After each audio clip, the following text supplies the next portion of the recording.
రెండవది కొద్ది కాలం. జాగ్రత్తగా వినాలి. ఎంతకాలం? కొద్ది కాలం. చూడండి 11:26 హెబ్రీయులు రాసిన పత్రిక 11వ అధ్యాయము 26వ వచనాన్ని, నమ్మకస్తుడిగా మోషే దేవుడి దృష్టిలో కనబడడానికి రెండవ కారణం మనము చదువుకుందాం. జాగ్రత్తగా వినండి. 11:26 చదవండి. మోషే పెద్దవాడైనప్పుడు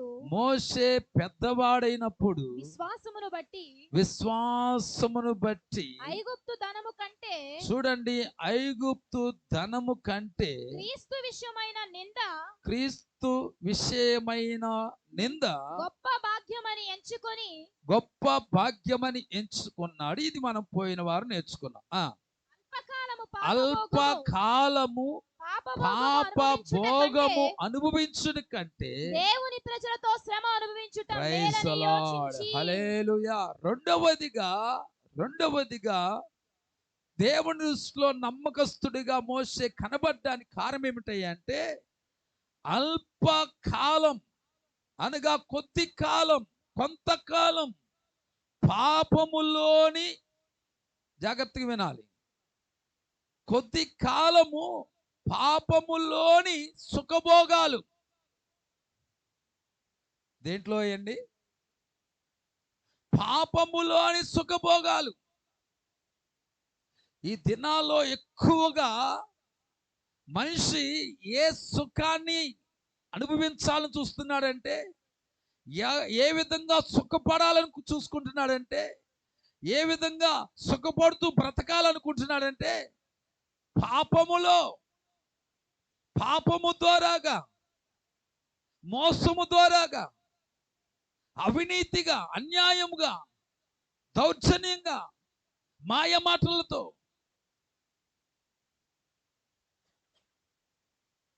ఒక విధంగా చెప్పాలంటే పాపములో అతడు సుఖాన్ని కోరుకుంటున్నాడు. కోరుకొని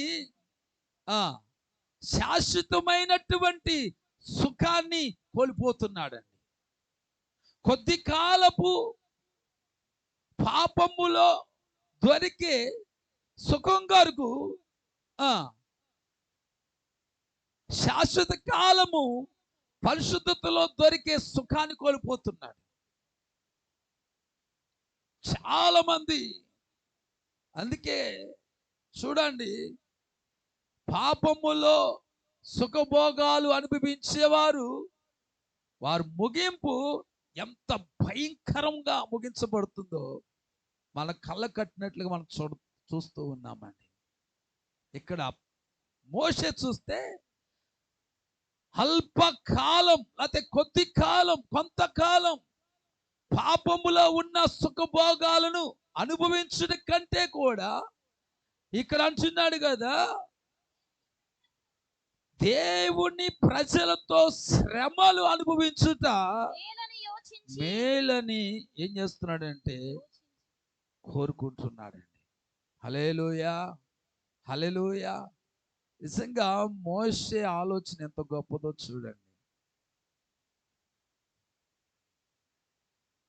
చాలా మంది దీనికి రివర్స్ గా ఉంటున్నారు. ఏంటంటే కొద్ది కాలం మాత్రం దేవుడిలో సుఖాన్ని అనుభవిస్తూ ఎక్కువ కాలం ఏమండి పాపముతోనే జీవించాలని కోరుకుంటున్న వారు చాలా మంది ఉన్నారు. ఈరోజు సంగమా గుర్తుపెట్టుకోండి, విశ్వాసులో లేకపోలా, సేవకుల్లో కూడా లేకపోలేదు. సుఖాలకు అలవాటు పడిపోయారు. క్రీస్తు కొరకు శ్రమపడడం అనేది, కష్టపడడం అనేది కరువైపోతుంది. ఒళ్ళు వంచి దేవుడు అప్పగించిన పని చేయడానికి ఇష్టపడట్ల మనిషి. సుఖంగా, తేలికగా ఏ విధంగా చేస్తే జరిగిపోద్ది. దేవుడి పరిచర్య విషయంలో కాస్త శ్రమ పడదాం, కష్టపడదాం, ఒళ్ళును శ్రమ పెడదామనే ఆలోచన లేకుండా ఇవంటిని సుఖానికి అలవాటు చేస్తున్నారు, సుఖభోగాలకు అలవాటు చేస్తున్నారు. భక్తిలో కూడా సుఖాన్ని కోరుకుంటున్నారు. మా ఆత్మీయ తండ్రి గారు ఒక మాట చెప్పేవాళ్ళు, సేవ అనేది పూల బాట కాదురా బాబు, ముళ్ళ బాట అని చెప్పేవాళ్ళు. ఏ బాట? పూల బాట కాదు ఇది. చాలా మందికి ఇప్పుడు క్రీస్తు సువార్త లేతే దేవుడు అప్పగించిన పనిని ఎలాగా మార్చేసుకుంటున్నారంటే, శ్రమపడడానికి ఇష్టపడట్లేదు, కానీ సుఖంగా చేసుకోవడానికి, సులువుగా చేసుకోవడానికి పూలబాటుగా మార్చేసుకుంటున్నారండి. కాస్త ఎండ తగలనికూడదు శరీరానికి, కాస్త చెమట పట్టకూడదు శరీరానికి, బట్ట నలగకూడదు, ఒళ్ళు అలవేయకూడదు. ప్రజలు కూడా చప్పట్లు కొట్టే విషయంలో కూడా ఎంత చక్కగా కొడతారు, నైస్ కొట్టుడు ఎక్కువైపోయింది ఇప్పుడు. ఇంకొకటి కూడా సౌండ్ వినపడితేనే ఆరాధన బయటకు వస్తుంది, లేకపోతే ఆరాధన ఉంటలా. ఫ్యాన్ కింద ప్లేస్ లేకపోతే ఇంకొందే. కరెంటు పోయిందంటే ఇళ్ళ లోపల కూడా వెలుగు ఆగిపోతుంది, ఇళ్ళలో ఉన్న కరెంటు కూడా ఆగిపోతుంది. ఈరోజు ప్రియ దేవుని బిడ్డలారా, అలనాడు క్రీస్తు లేకపోతే యేసునాథుడు శిలువ శ్రమను అనుభవించాడు కాబట్టే ఈరోజు మనకి ఈ స్వేచ్ఛ స్వాతంత్ర్యం అనేది, ఆ పాపాపు భూమిలో పడి ఉన్న మనలను క్రీస్తు శిలువ శ్రమ ద్వారాగా విమోచన కలిగింది. హల్లెలూయా. చూడండి, సుఖభోగముల కొరకు దేవుడి కొరకు శ్రమ అనుభవించడానికి ఇష్టపడక, కొద్ది కాలమైనా సరే దేవునికి విరుద్ధంగా, దేవుని పరిచర్యకు విరుద్ధంగా, దేవుడి మాటకు విరుద్ధముగా, దేవుడు నియమించిన నియమాలకు విరుద్ధంగా, దేవుడు చూపించిన మాదిరికి విరుద్ధముగా జీవిస్తూ సుఖాలకు అడిబాటుపడి, సుఖభోగములకు అలవాటు పడే జీవితాలకు ఒకటి దేవుడి దృష్టిలో నమ్మకత్వాన్ని కోల్పోతారంతే.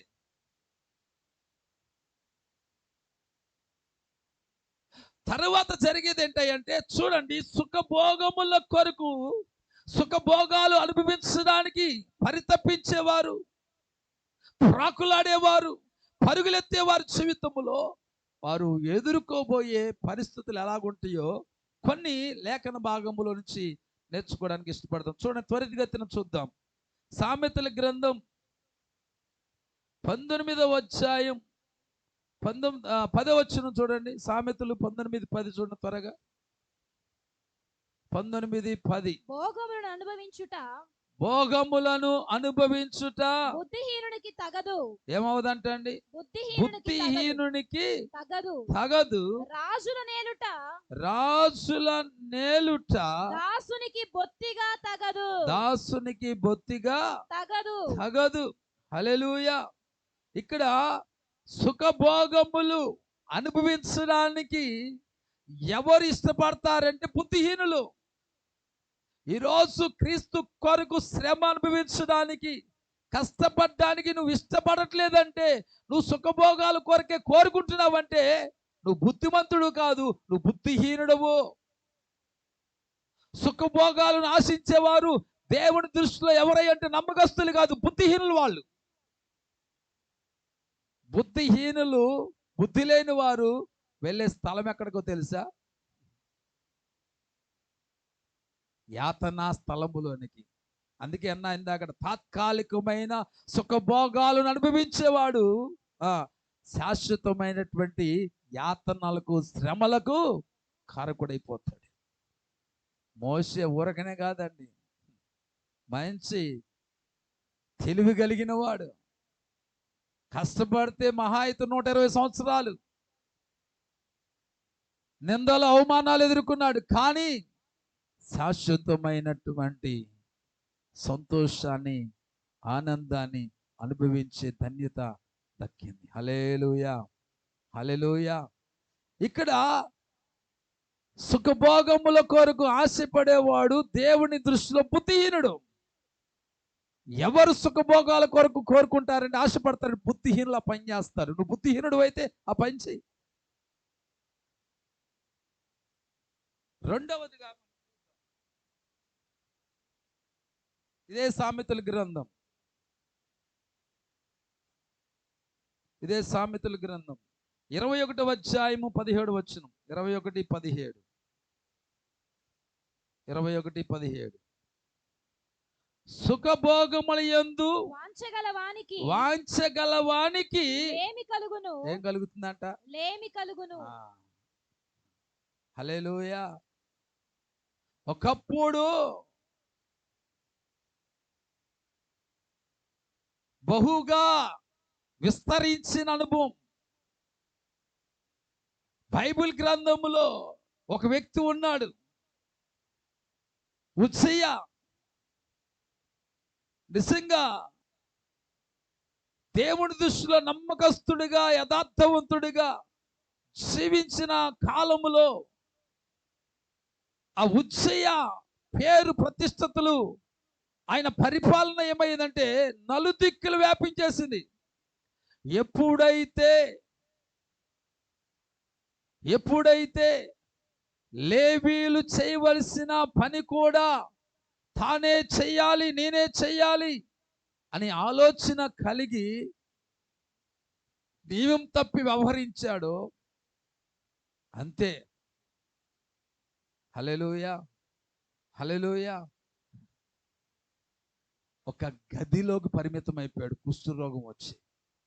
హల్లెలూయా.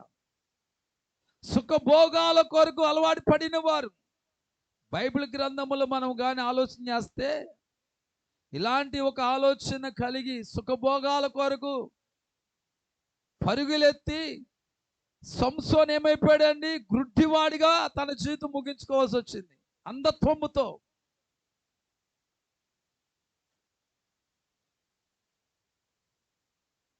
శత్రువులతో పాటు తాను కూడా తన ప్రాణాన్ని కోల్పోవలసినటువంటి స్థితి. బలాఢ్యుడిగాను దేవుని ఆత్మను పొందుకున్నటువంటి వ్యక్తిగా ఉన్నటువంటి సంసోను బలహీనుడైపోయాడు. దేని కొరకు? సుఖభోగాలను ఆశించి. బైబిల్ గ్రంథ చరిత్రలో జ్ఞానవంతుడిగా పిలువబడుతున్నటువంటి సొలొమోను సుఖభోగాలను కోరుకొని జీవితములో కోలుకొని నష్టాన్ని తెచ్చిపెట్టుకున్నాడు. హల్లెలూయా. బంగారు యుగముగా అతని పరిపాలన మారింది.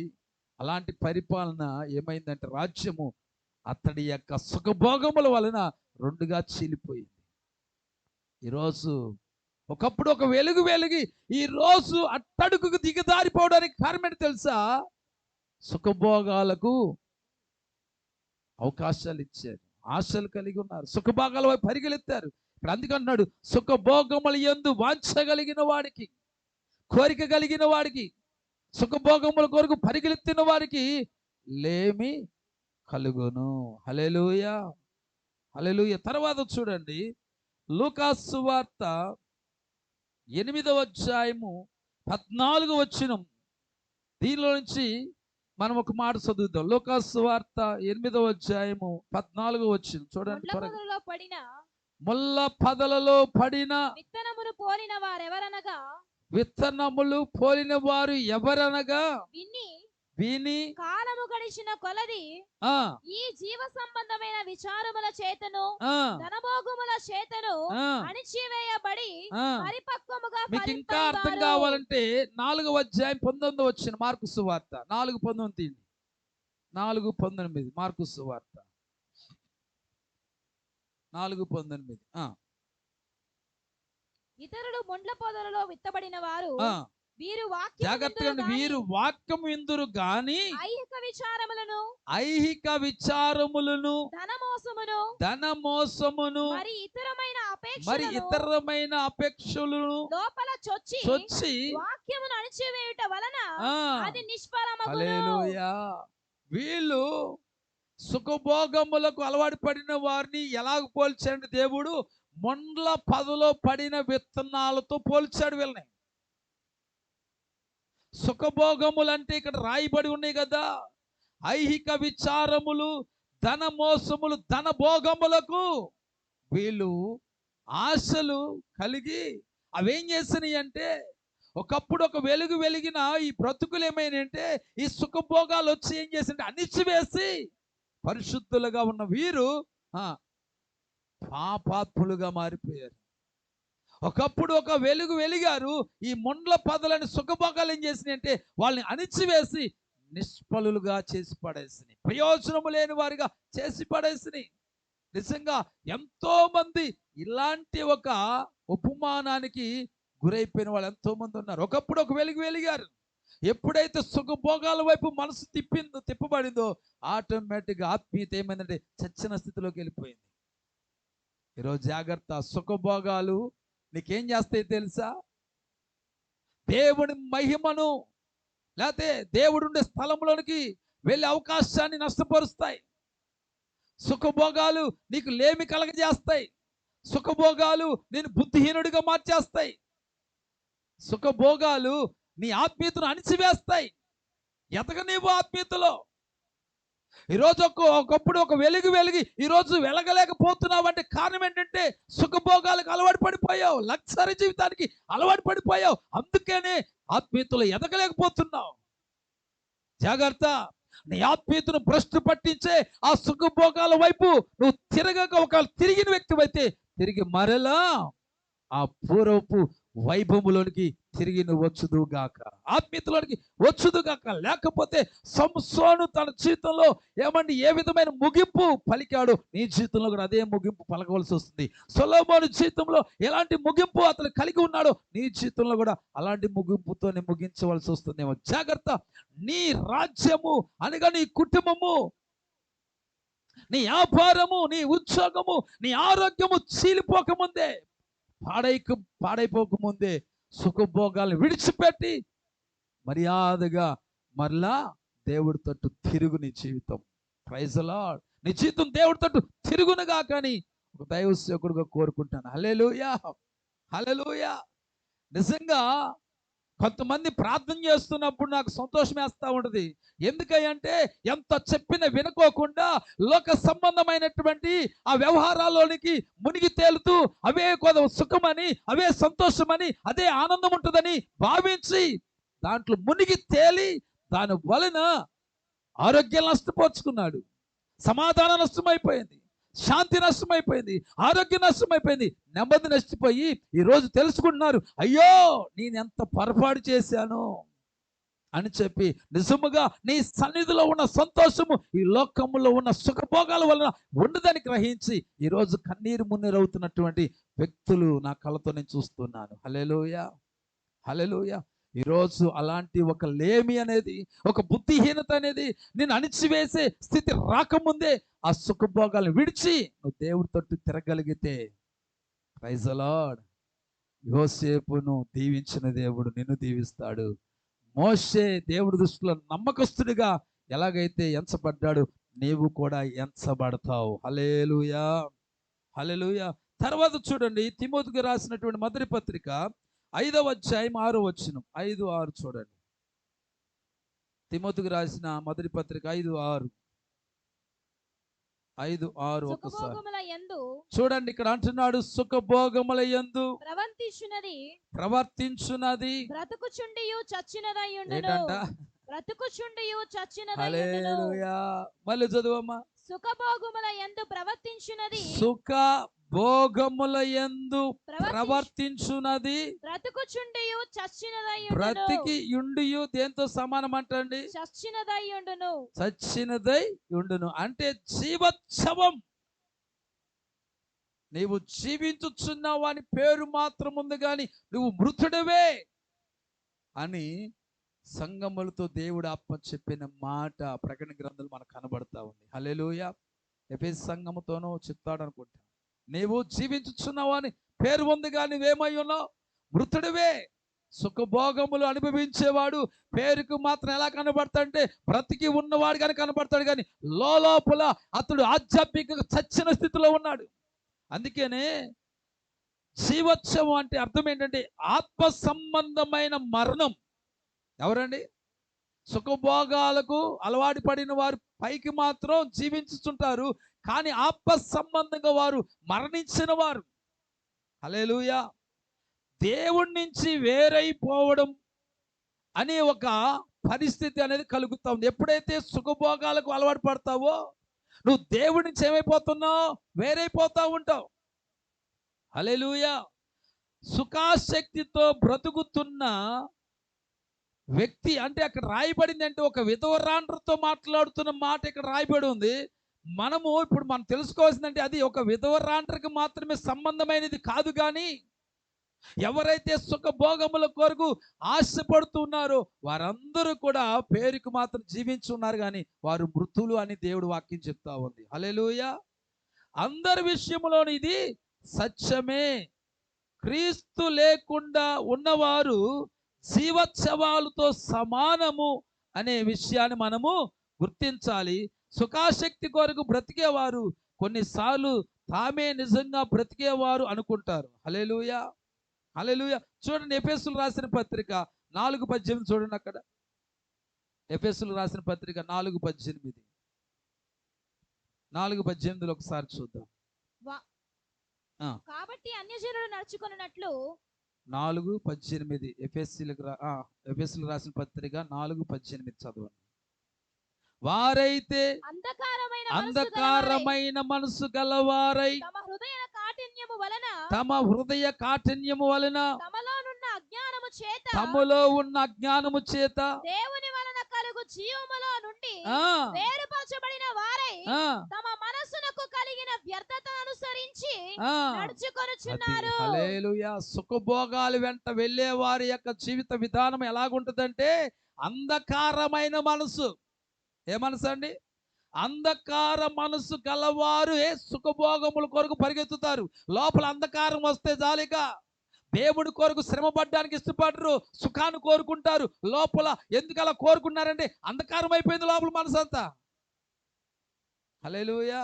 రెండవదిగా తమ హృదయ కాఠిన్యం వలన సుఖభోగాల కొరకు పరిగెత్తుతూ ఉంటారు, సుఖాలను కోరుకుంటూ ఉంటారు.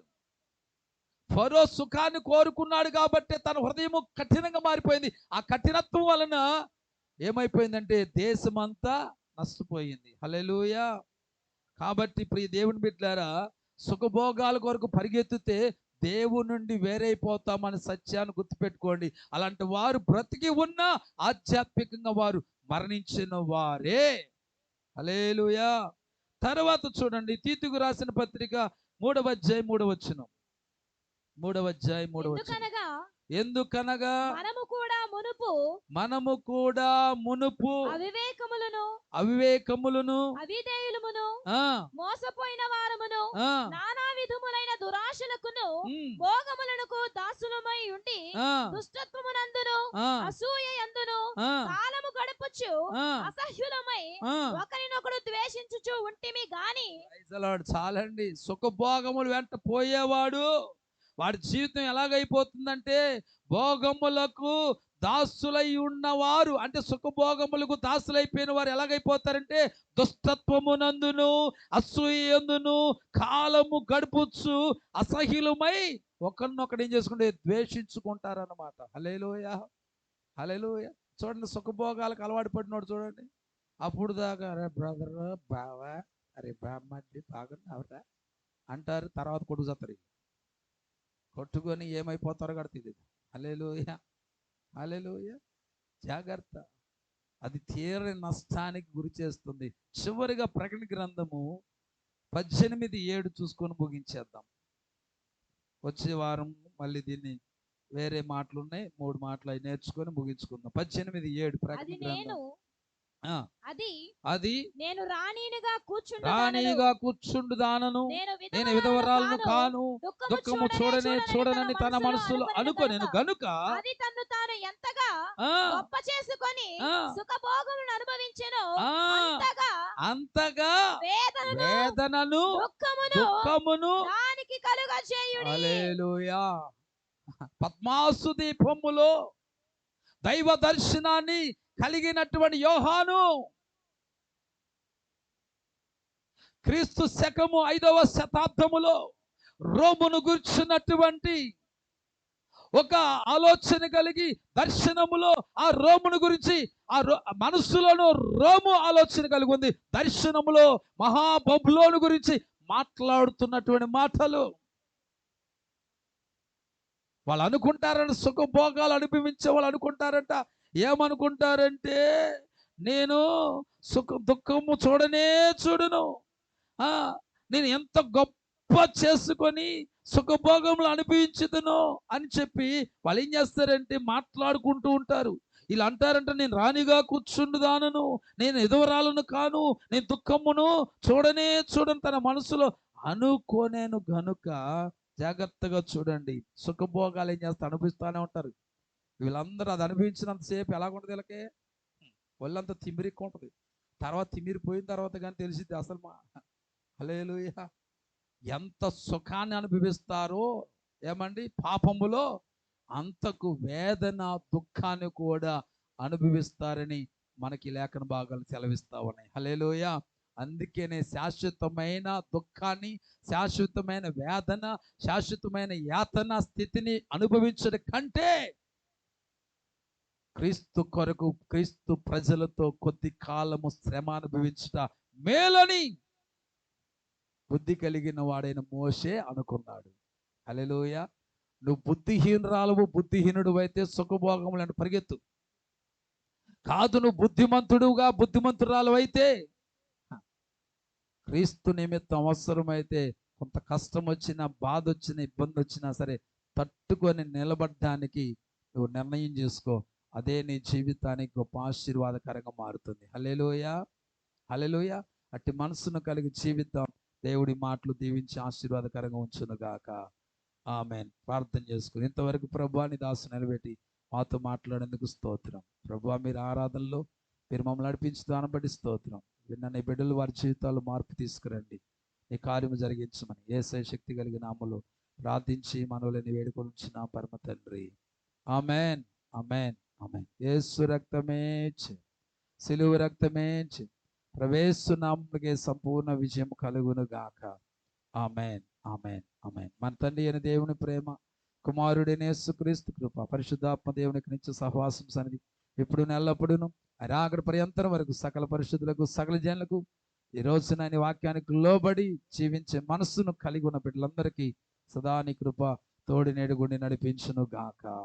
ఆమేన్, ఆమేన్, ఆమేన్. జూన్ మాసములో దేవుడిచ్చిన వాగ్దానం పలుకుదాం. తండ్రి అయిన దేవుడు మనకు తోడుగా ఉన్నాడు కాబట్టి ఏ రోగము రాదు, రానివ్వడు.